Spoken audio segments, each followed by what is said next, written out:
Master of Sass, dealing with loss. Zane's death hit them hard. Wu's academy closed down, much to the disappointment of Irene's cousins. The ninja took the bounty to Nia's Samurai X cave, and they stayed there or at Garmadon's monastery. Kai blamed himself. He thought it should have been him instead of Zane. Nia and Irene couldn't get him to open up and talk about what was bothering him. Kai would disappear nearly every night and come back covered in bruises. Sometimes he was bleeding as well. Irene tried to get him to say where he went, but he wouldn't tell. "Please, Kai, I need you," Irene begged. "I can't lose anyone else." Kai averted his gaze. "I'm sorry. It shouldn't have been Zane. It should have been me," he said. "Don't say that. We need you, Kai," Irene said, hugging him. Kai wrapped his arms around her. "I'm sorry, Irie. I can't stay anymore," he whispered. Kai left the next morning. The girls were in tears. The team was fractured further. Cole and Jay couldn't be in the same room without a third person, or they'd be at each other's throats. They avoided each other as much as possible. "Guys, please don't fight," Irene pleaded. "Zane's gone. Kai left. I can't lose you guys too." Jay was often gone during the day, and when he was home, he was on the phone with TV executives. It sounded like he was trying to start a game show or something. Not that Irene would admit to eavesdropping on Jay's phone calls. Cole was often out in the woods. When he wasn't, he was looking through the newspaper for job openings. "Are you leaving too, big brother?" Irene asked. "Yeah, found a job as a lumberjack cutting down trees. I'm leaving in the morning," Cole said. Irene started to cry. "I don't want you to go."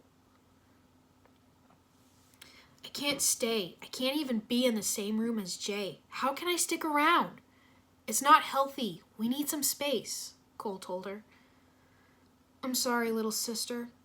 I don't want to leave, but I can't deal with Jay anymore." Irene went to Jay. "Tell me you're not leaving," she demanded. Jay shook his head. "I am. I'm going to host a TV show," he said. "Why do you have to go?" Irene asked sadly. "I can't be around Cole anymore. Our friendship is completely ruined." "It's not good for the team as a whole," Jay told her.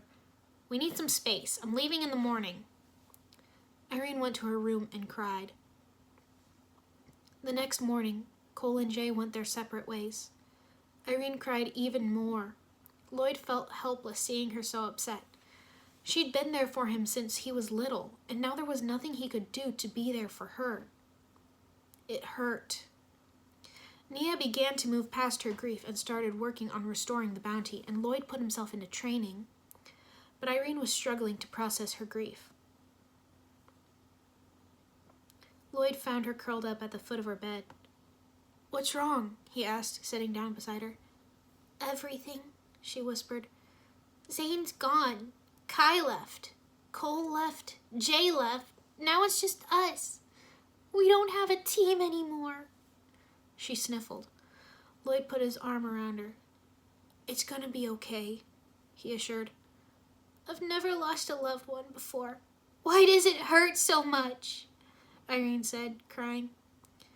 "It hurts because we loved him so much," Lloyd said. "It won't be easy, but we'll get through it. You've always been there for me when I was younger. Let me be here for you now." Irene curled up against him. It was difficult.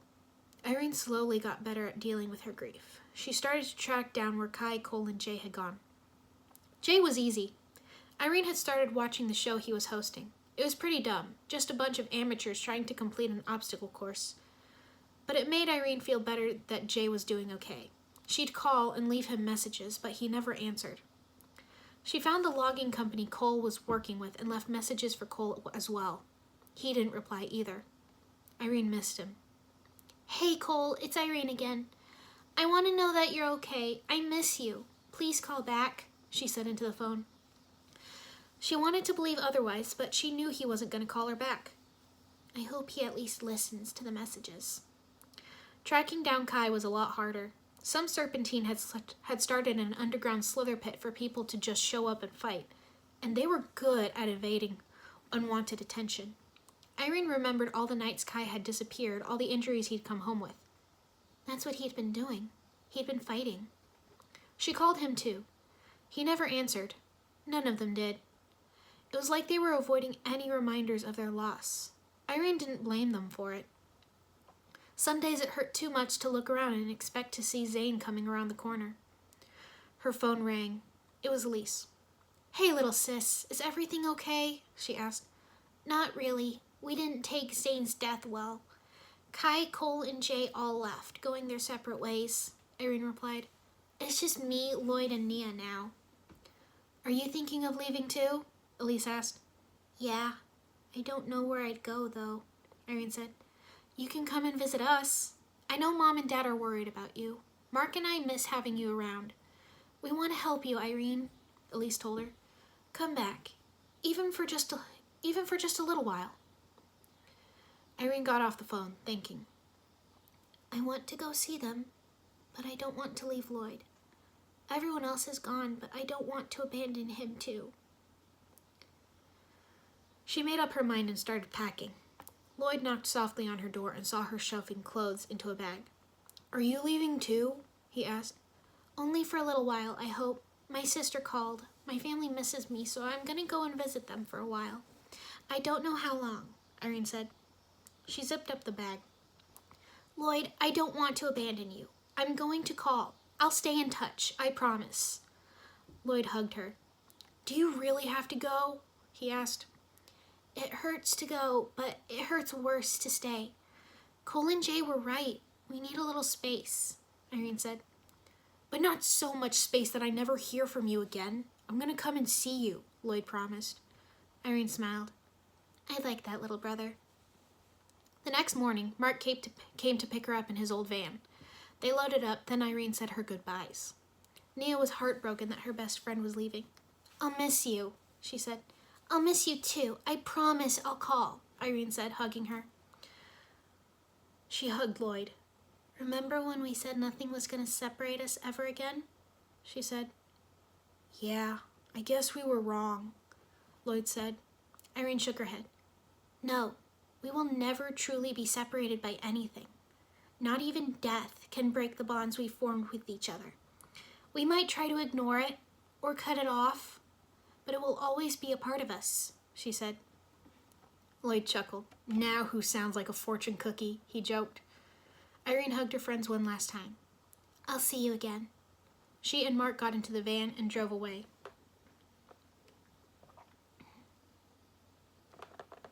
Irene was immediately smothered with hugs as soon as she stepped out of the van. "Honey, is everything okay? I know with Zane's death and your friends leaving and all, this must be really hard," Corinne said, embracing her daughter. "Physically, I'm fine," Irene said. "I just don't know how to properly deal with loss." Brett leaned over and kissed her hair. "Let's get you unpacked and then we'll figure this out. You know how long you're staying?" he said. "I don't know. Until I'm ready, I guess," Irene said. Mark and Elise brought her bags out of the van and they all went inside. "Will we ever be okay? Will the team ever get back together again?"